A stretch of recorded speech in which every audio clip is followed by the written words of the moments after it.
Assalamualaikum everyone, myself Nurjahan Riya and I am currently studying B.sC in Prosthetics and Orthotics at Bangladesh Health Professional Institute. Today I am going to talk about an important orthotic device which is Swan neck splint. In our daily life, we use our fingers almost every second for writing, holding a cup, typing on keyboard.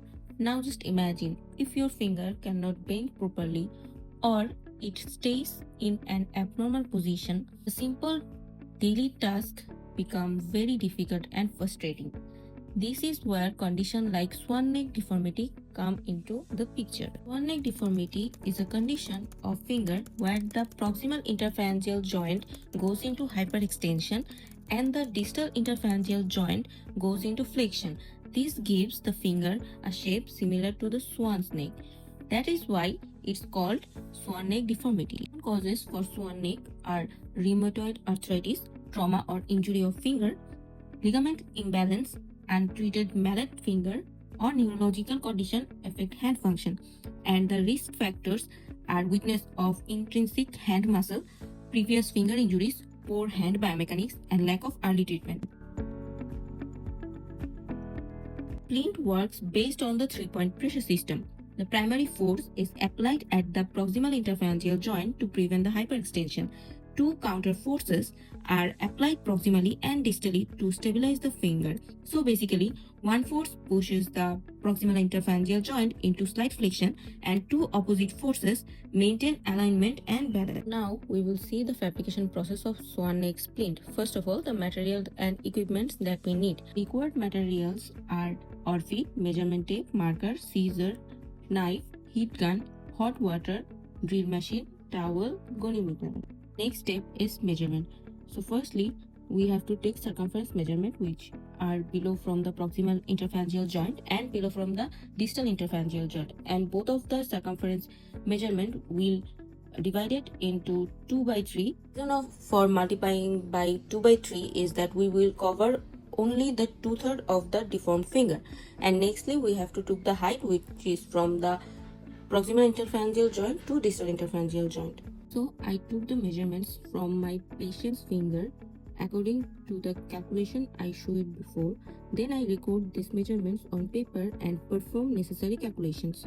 So nextly the marking process of ORFIT. So the top horizontal line indicates first circumference in PIP level. The bottom horizontal line indicates second circumference in DIP level, and the distance between the two lines indicates height. I divide it with 3 for further process. This proportional measurement helps in achieving proper fit and biomechanical correction. Then I cut ORFIT sheet according to the markings. Either we can use a knife hit with a heat gun, or we also can use jigsaw for cutting the piece of the ORFIT. After that, I use a drill machine to create 2 to 4 holes based on the design and the measurement line. I placed the ORFIT sheet into hot water with a temperature between 65 degree to 80 degree Celsius. Once the ORFIT becomes soft and transparent, it is ready for molding. So after that, I remove the ORFIT sheet from the hot water and place it on a towel to remove the excess water. Then I start to position the ORFIT on the patient finger. First hole aligns with the PIP joint and the second hole aligns with the DIP joint. Then I carefully shape the splint according to the finger anatomy, and the excess part I trim it with a scissor.